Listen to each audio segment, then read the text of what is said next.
제목이 여름에 듣는 수전절 메시지입니다. 여름에 듣는 겨울 메시지라 할 수 있겠습니다.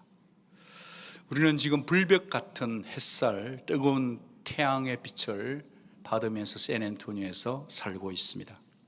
여름을 보내고 있는 거죠.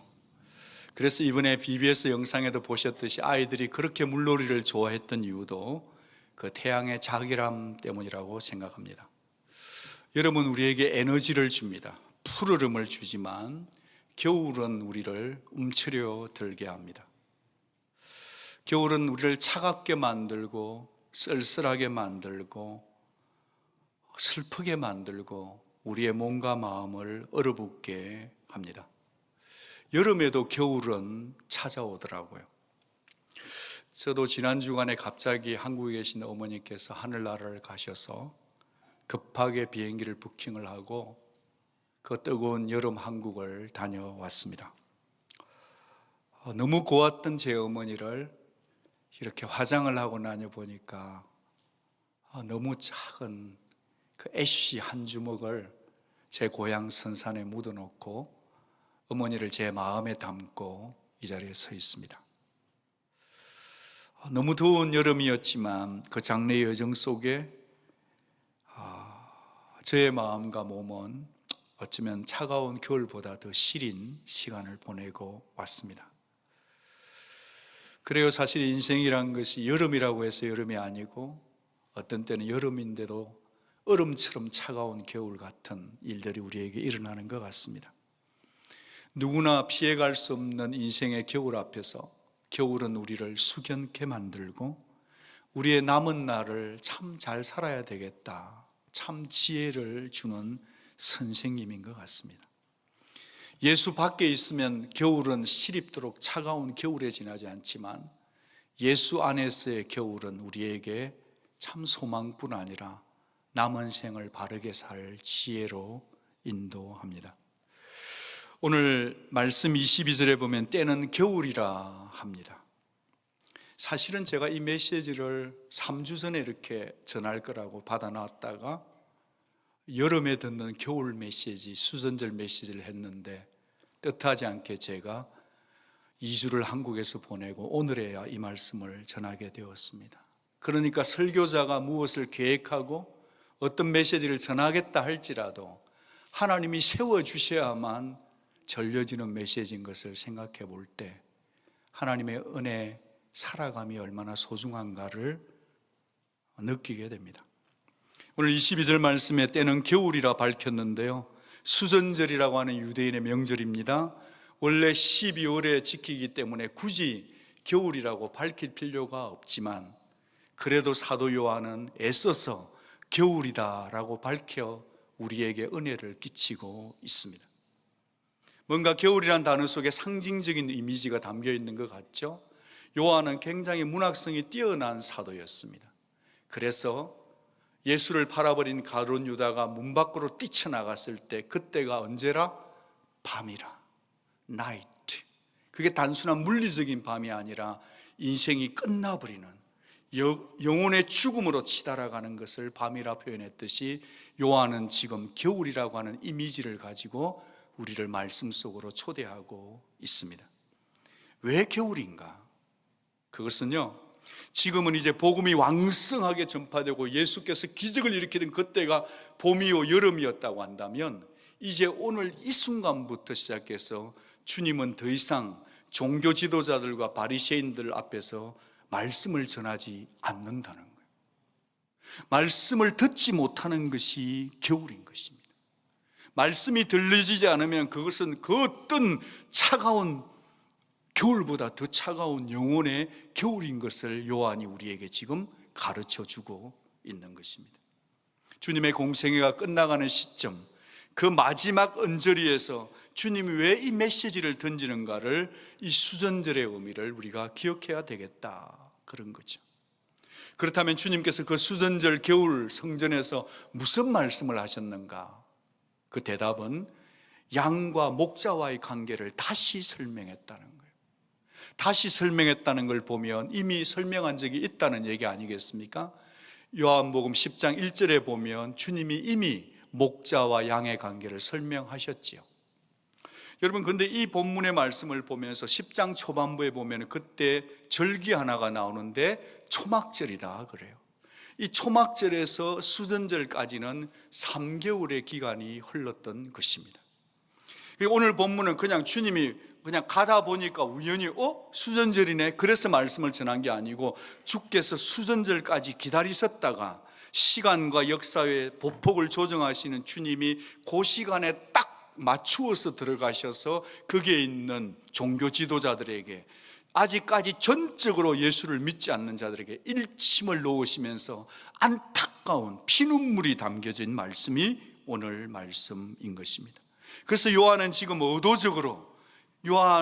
의도적으로 예수께서 수전절을 발 맞추어서 들어오셨다는 얘기를 해주고 있습니다. 수전절이 뭔가?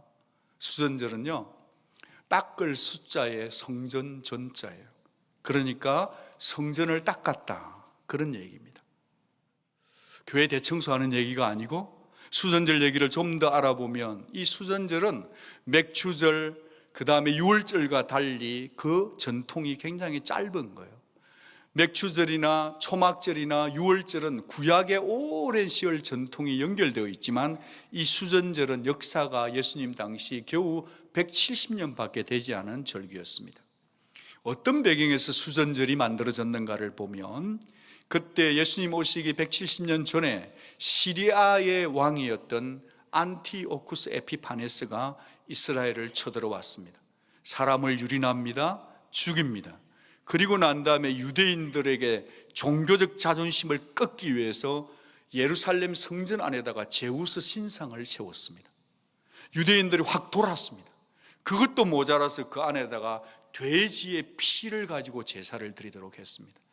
유대인들이 제일 싫어하는 동물이 뭐죠? 돼지였습니다. 그 피를 가지고 제사 드리라고 했기 때문에 유대인들의 그 억압, 파워에 눌려있는 이 종교적인, 어쩔 줄 차라리 죽어버리고 싶은 그런 심정이 가득했을 때, 마카비, 망치라는 이름의 뜻을 가진 대제사장이 유혈, 혁명을 일으켜가지고 그 시리아군을 쫓아낸 그런 절기. 그러면서 거기에 있던 제우스 신을 싹 쓸어내버리고 거기에 있는 돼지 피를 다 닦아내고 새롭게 데디케이션, 성전 봉헌식을 한 것을 기념한 것이 뭐라? 수전절인 것입니다. 수전절이 되면 유대인들이 프라우드를 갖는 절기였습니다. 수전절이 되면 승리와 기쁨을 다시 한번 이 로마의 군에서 정복을 일으키고 혁명을 일으키기를 갈망하는 뭔가 소망과 종교적 열망이 함께 자리매김한 것이 수전절이었어요. 그런데 그 수전절 언저리에 주님께서 솔로몬 행각에 계신 것을 유태인들이 발견을 했습니다. 예수께서 쫓아갑니다. 쫓아가가지고 그들이 한 말을 우리는 기억해야 합니다. 같이 한번 24절 말씀을 소리내어서 또박또박 읽겠습니다. 24절 시작. 유대인들이 애워싸고 이르되 당신이 언제까지나 우리의 마음을 의혹해 하려 하나이까? 그리스도이시면 밝히 말씀하십시오. 따지고 드는 것입니다. 우리 지금 헷갈린다는 얘기를 하고 있는 것입니다. 왜 헷갈리냐 하면, 분명히 예수께서 하시는 일을 보면 메시아 같았어요. 맹인의 눈을 뜨게 하고 성전을 청결케 하는 일들을 봤습니다. 그런데 예수님 메시지가 어떻게 가냐 하니까 너희들은 싹군 목자다 이러는 거예요. 그러니까 바리새인과 종교 지도자들이 자기들은 아브라함의 후손인데 자기를 보고 싹군이다라고 얘기하니까 헷갈리기 시작하고 자존심이 많이 상했습니다. 그러면서 주께서 말씀하시기를 내 양은 내 음성을 듣는다라고 했는데, 이 예수님의 말씀과 바리새인과 종교지들 말씀에 충돌이 일어나서 예수를 받아들이자니 존심이 상하고 받아들이지 않자니 역사가 나타나는 것 때문에 이들이 지금 헷갈리고 있기 때문에 우리를 헷갈리게 만들지 마시오라고 지금 따지고 들고 있는데, 그것을 몇 개월 동안 했다? 짧게는 3개월 동안 그 일을 했다. 이 말은 그냥 툭 나도 모르게 나온 말이 아니라 굉장한 고민과 갈등 속에 언젠가 내가 예수를 만나면 따지고 들어야지 하면서 뱉은 말이 우발적인 메시지가 아니었다는 것을 우리가 기억해야만 할 것입니다. 사랑하는 여러분, 여러분은 예수를 어떤 주님으로 믿고 이 자리에 앉아 계십니까? 적어도 이 자리에 앉아 계신 분은 예수를 안 믿는 분은 아닐 수 있겠습니다. 여러분, 예수님을 전심으로 주를 따르고 계십니까?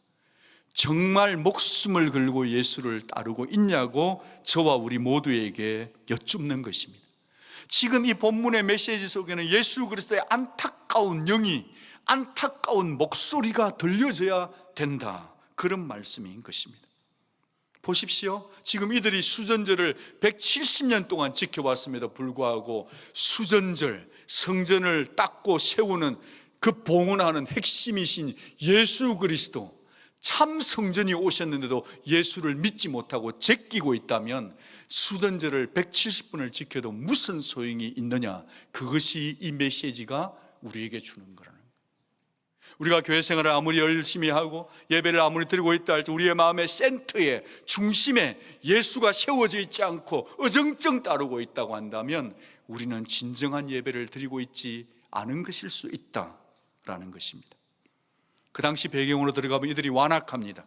어떤 완악함이 있느냐 하니까 마카비 혁명이 이루었던 것처럼 예수 당신이 뭔가 한번 뒤집어 보세요라고 부추기고 충동시키는 마음의 계산이 보이기 때문입니다. 사랑하는 여러분, 우리가 예수님을 따를 때 나 자신의 목적을 성취하기 위해서 주를 따라서는 안 됩니다. 때로 우리가 우리의 피로를 채우고 하나님 앞에 기도해야 하지만 우리가 따르시는 예수는, 우리가 믿으시는 예수는 내 피로를 채워주고 내 꼬봉으로 오신 예수가 아니라 내 삶의 전부를 드려도 모자라는 거룩한 주님인 것을 마음에 결정 내리는 이 시간 되기를 주의 이름으로 축복합니다. 아드 핑크 목사님이 이런 말씀하셨어요. 이 데디케이션, 수전한다, 성전을 성결케 한다는 이 단어가요, 헬라어 신약 성경에 딱 두 군데에 재인용이 되었다는 것입니다. 이것은 기억해 두면 우리 온누리 성도님에게 좋을 것 같아요.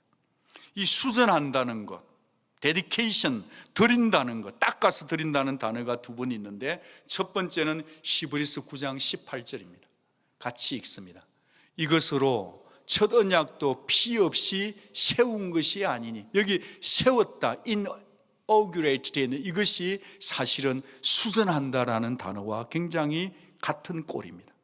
세운다는 것입니다. 그러면 성도가 어떻게 지성소로 들어갈 수 있도록 세워졌느냐 하면 히브리서 10장 19, 20절입니다. 같이 읽습니다.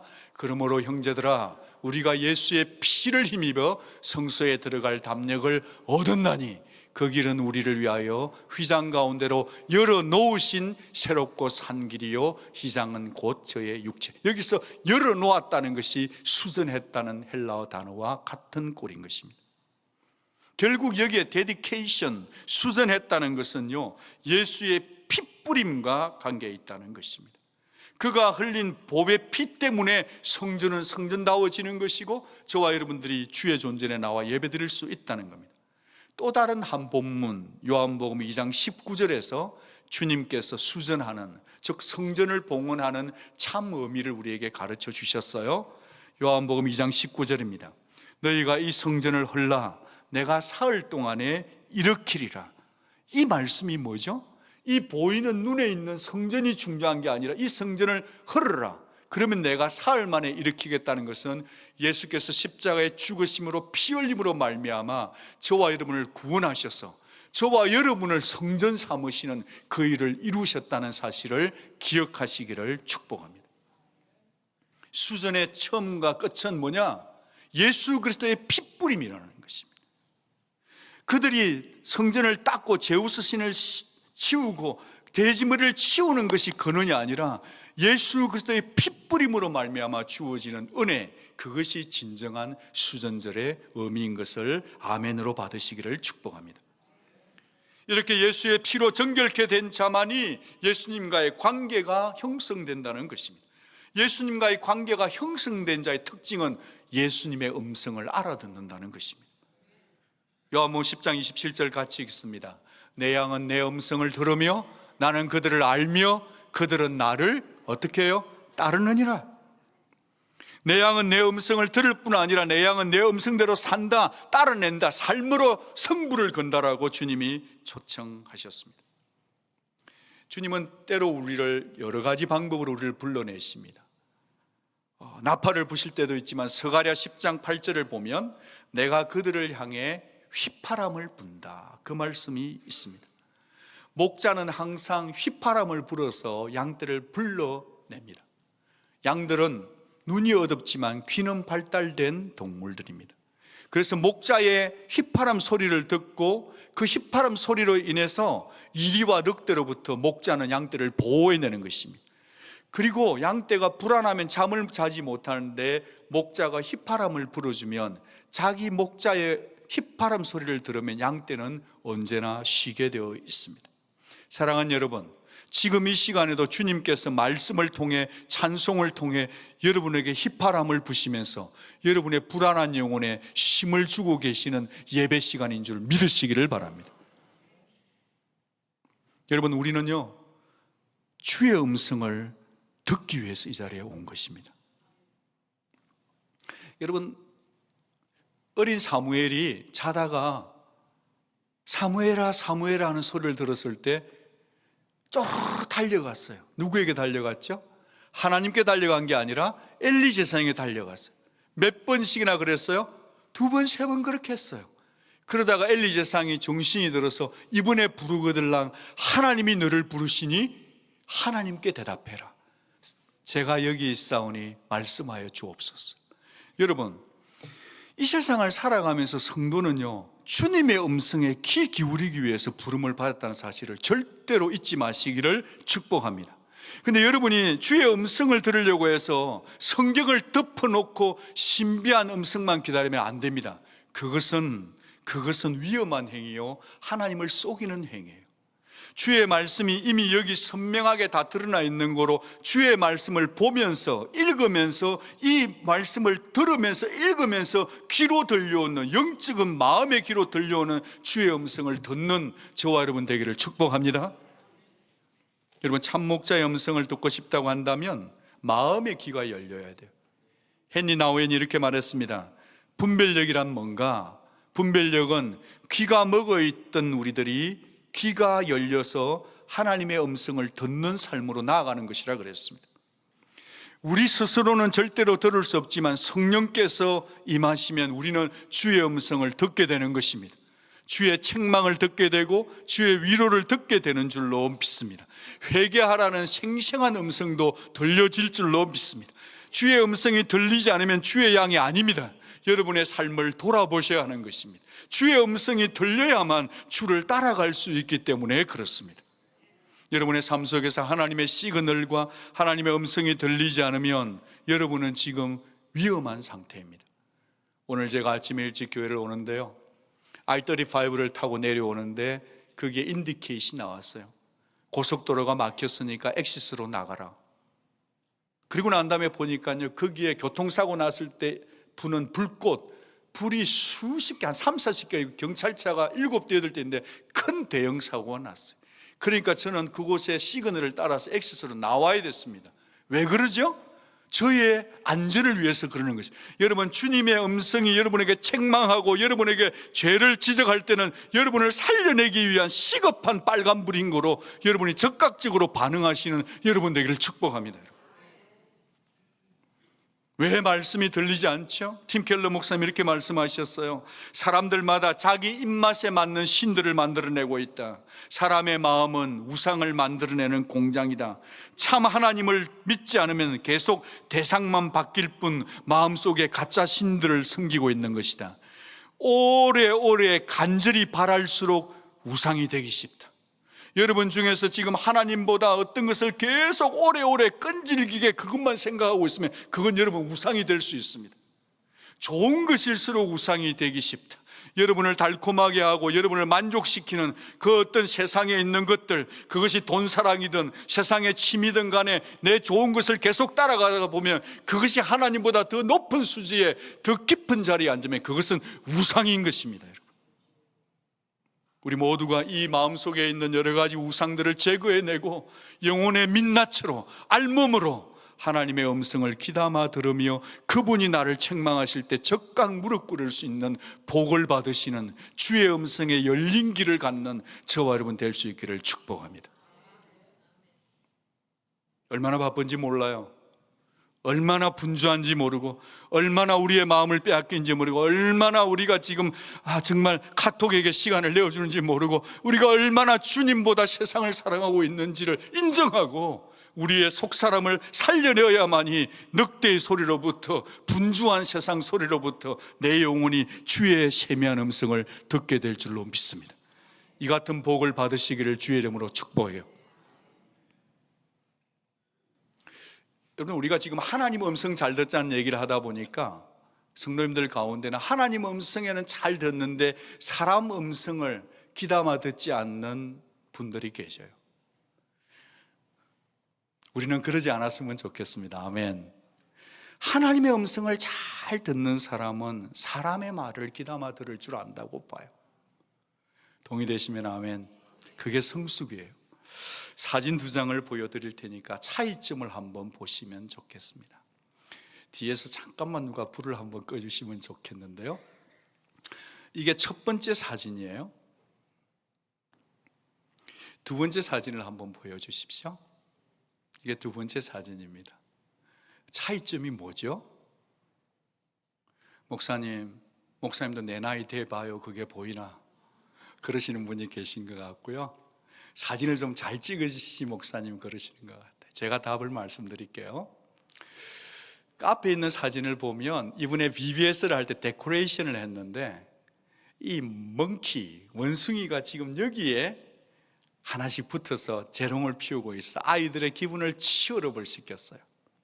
두 번째 그림은 이 멍키들이 이사를 갔는데 이쪽 양쪽에 있는 야자수 나무 위에 올라가서 자기 자리로 원위치를 했어요. 불을 좀 밝혀주십시오. 제가 한국을 갔다가 돌아와서 수요일 새벽에 이제 예배에 왔습니다. 늦은 시간에 도착했는데 딱 와서 보니까 너무 무대가 장식이 잘 돼서 애들이 너무 신나는 거예요. BBS 중이에요. 근데 제가 딱 새벽 예배에 앉았는데 갑자기 이런 생각이 드는 거예요. 한국에서 오래전에 오신 분들은, 연세가 60세, 70세 되신 분들은 우리가 어머니로부터 그런 얘기, 원숭이는 재수가 없다, 이런 얘기 들은 적 있죠 혹시? 갑자기 저는 원숭이를 사랑합니다. 그런데 갑자기 그 생각이 나면서 이건 이제 데코레이션 하니 금요일까지 예배를 드려야 되는데 혹시라도 60대 70대 우리 어머니 아버지 교회 오면 아이고야, 말은 표현을 안 하죠. 우리 교회 성도님이 성숙하니까. 근데 마음속으로 세상에 온누리교회 성도들이 강단에 원숭이를 달아놓고 그 좀 이상하다, 이런 말을 하실 분이 한 사람은 있을 것 같다는 이 목사의 촉이 딱 떠오르는 거예요. 그래서 제가 수요일 이제 목회 학대 사역제의를 하면서 이런 얘기를 했어요. 장식한다고 수고했는데 너무너무 죄송하지만 이 강단 여기에 있는 원숭이들을 원래 자기 집으로 좀 돌려보냅시다. 야자수 위로 올려보냅시다. 그렇게 하고 이제 회의가 끝나고 여러 회의들을 선교에 대해서 막 얘기를 했는데, 그리고 지나갔어요. 그리고 그 바쁜 BBS가 지나가고 그 다음날 새벽에 제가 교회를 딱 왔는데요, 어머나 세상에, 여기 있던 원숭이들이 이사를 가가지고 나무 옆에 딱 붙어 있는 거예요. 저는 절대 안 옮겼습니다. 그러니까 우리 목사님들 중에서, 전도사님 중에서 누군가가 옮겼는데요, 야, 수요일날 새벽에 여기 제 자리거든, 1번 요 자리 제 자리인데 너무 은혜가 되는 거예요.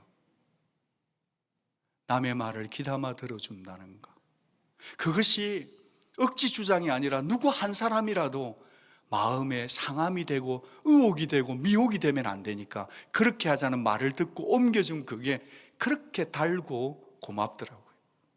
그리고 난 다음에 저 좋은 장식을 누가 다 치웠냐면 김재일 전도사님께서 청년부에다 부탁을 좀 했어요. 저걸 좀 금요 예배 이후에 다 치워주십시오. 금요일까지는 학부모들이 다 보고. 저게 언제 치워졌냐 하면 금요 예배 안수기도 다 하고 지난 금요일날 늦게 끝났습니다. 거의 12시가 되었는데 우리 청년부 리더들이 와가지고 사다리를 다 세워서 저기 자르고 해가지고 그걸 싹 치워준 거예요. 우리 김재일 전도사님보다 나이 많은 형님들이 올라가가지고 다 치웠다는 것을 알려드리고 싶습니다. 무슨 말을 하고 싶은 거죠? 나이 어린 전도사님이 부탁했을지라도 그 일을 귀담아 들어서 선배 청년분들이 이걸 치워줬다는 그 일을 보면서 남의 말을 들어준다는 것, 순종해 준다는 것은 아름답다, 그 생각을 하게 되었습니다. 여러분께 부탁드립니다. 사랑하는 여러분, 남의 말을 귀담아 들 줄 아는 우리가 될 수 있기를 바랍니다. 아멘. 옆에 계신 분 인사하겠습니다. 당신의 말을 귀담아 듣겠습니다. 인사하죠. 한 번 더 하겠습니다. 주님 말씀도 잘 듣겠습니다. 인사 한번 하겠습니다.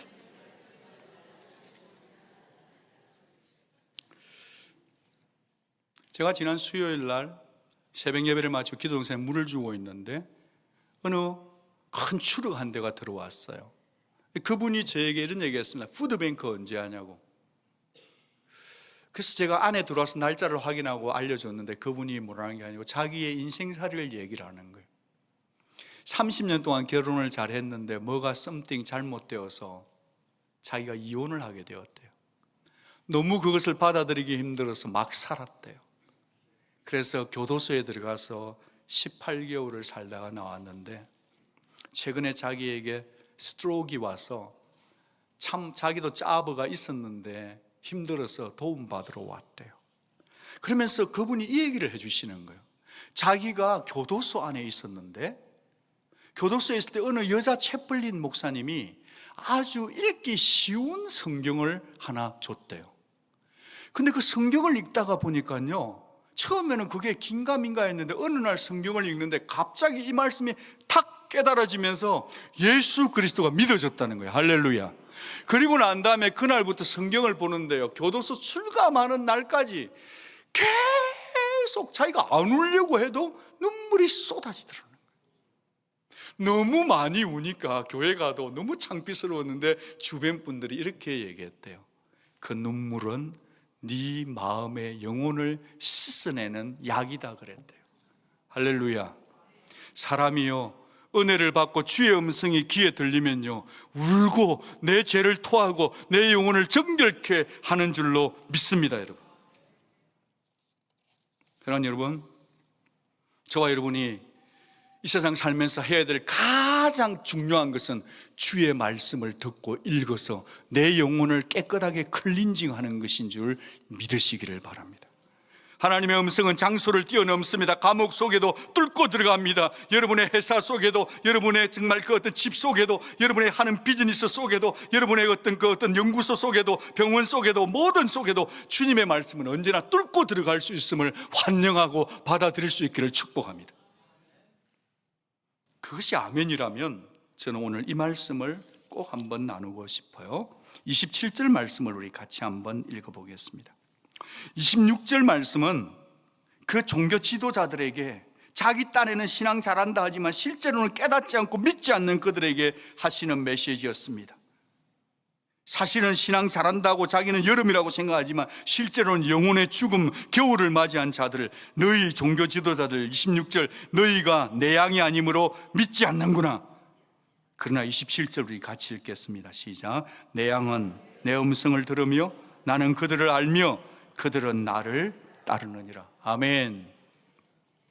사랑하는 여러분, 저는 이 시간에 여러분께 복음을 설명해 드리고 싶습니다. 주의 음성을 사모하고 듣고 아는 자들은 주님께서 여러분의 사정을 다 알아주심을 믿으시기를 바랍니다.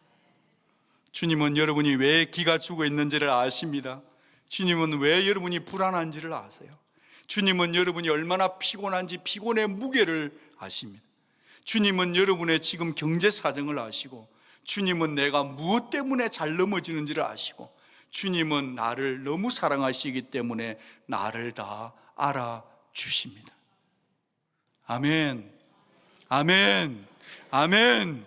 주님이 알아주는 그것보다 더 좋은 거는 이 지구상에 없어요, 여러분. 그것이 알아준다고 안다면 여러분이 해야 될 거 하나 있어요. 주님을 따라가야 될 줄로 믿습니다. 주님을 따라가야 될 줄로 믿는 것입니다. 주님을 의지적으로 따라가야 합니다. 주의 말씀대로 살아내야 된다는 것을 믿으시기를 축복합니다. 저는 지금 주님을 따라가야 되고 주님 음성대로 살아야 된다, 그 얘기를 하면서 잠깐 동안 여러분과 공항에 한번 다녀와 보면 좋겠어요. 제가 이번에 이제 비행기를 갈아타고 오랜 기다림의 시간이 있어서 시간이 아까워서 책을 좀 봐야 되겠다 해서 서점에 가보니까 이런 책들이 있더라고요. 지금 제가 말씀드린 것은 책 얘기, 책 장사가 아니고 우리는 주님 말씀 따라간다 그 얘기를 하는데, 세상 사람들도 뭐 책을 보더라 그 얘기를 하는 건데, 이 책은 기억 안 해도 괜찮습니다. 주님을 따라가자는 그 얘기를 하는 겁니다. 이분이 누구냐 하면 와타나베 주니치인데 300만 명의 독자를 가진 작가입니다. 초조하게 살지 말라는 글입니다. 나는 둔감하게 살기로 했다는 거예요. 이거 알고 보면 가스펠 센트 라이브에 그 한 과목 중에 한 줄에 나오는 얘기더라고요. 그 다음에 작가를 보니까 이분은 크리스천인 것 같아요. 데이빗 시브리가 썼는데, 나는 어떻게 살기로 했다? 뻔뻔하게 살기. 요거 오해하면 안 됩니다. 이거 뻔뻔히 막 사는 게 아닙니다. 절대로. 그냥 괜찮은 척 하지 않겠다는 거예요. 아프면 아픈 대로, 힘들면 힘들대로 정직한 영혼으로 서겠다는 것입니다. 심리학적인 기제를 사용해서 21가지 방법이었는데 좋은 책이었습니다. 그리고 마지막에 우리 집 사람이 왜 이 책을 선택했는지 모르겠어요. 난 독하게 살기로 했대요. 아이고, 저 여자분이 저렇게 하시면 제가 힘들어지는데, 왜인지 모르겠지만 미국계 중국인 대인관계 교육 전문가인 리 웨이언이 쓴 책입니다. 독하게 살기로 했다. 이건 여러분, 크리스찬들이 독하게 살아라 그 얘기 절대 아닙니다.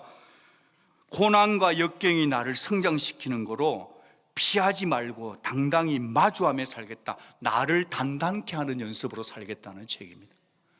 여러분 원하시면 읽어보셔도 좋겠습니다. 그러나 저의 핵심은 이것입니다. 세상 사람들도 다 사는데 지금 무게중심, 사는 부분을 터치하는 책들이 잘 팔리는 100만 부, 300만 부. 저는 다시 이 시간에 외치는, 저와 여러분의 모든 마음을 돌이켜서 저와 여러분이 이 수전절 여름에 듣는 겨울 시원한 메시지는 뭐냐 하면, 내 양은 내 음성을 들으며 내 양은 나를 알며 나는 그를 알아주며 그들은 내 음성을 따른다는 이 본문 말씀으로 돌아가자고 외치고 싶은 것입니다.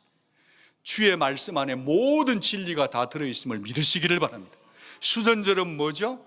닦아서 다시 봉헌하는 겁니다. 여러분, 정결케 되는 은혜, 새롭게 되는 회복의 은혜는요, 진정한 수전절의 축복은 내 힘으로, 내 노력으로, 내 막합이 혁명으로 오는 것이 아니라 우리 주 예수 그리스도의 피와 그분의 말씀을 들을 때 오는 줄 믿으시기를 바랍니다. 믿는다면은 읽어야 하는 것입니다. 주의 선한 목자의 음성을 듣고 순종할 때 우리의 삶은 달라집니다. 주의 말씀, 주의 음성에 순종하는 자에게 성결이 따라오는 줄 믿으십시오. 주의 말씀, 주의 음성에 순종하는 자에게 거룩이 따라옵니다. 주의 음성에 순종할 때 성도에게는 회복과 자유가 있습니다.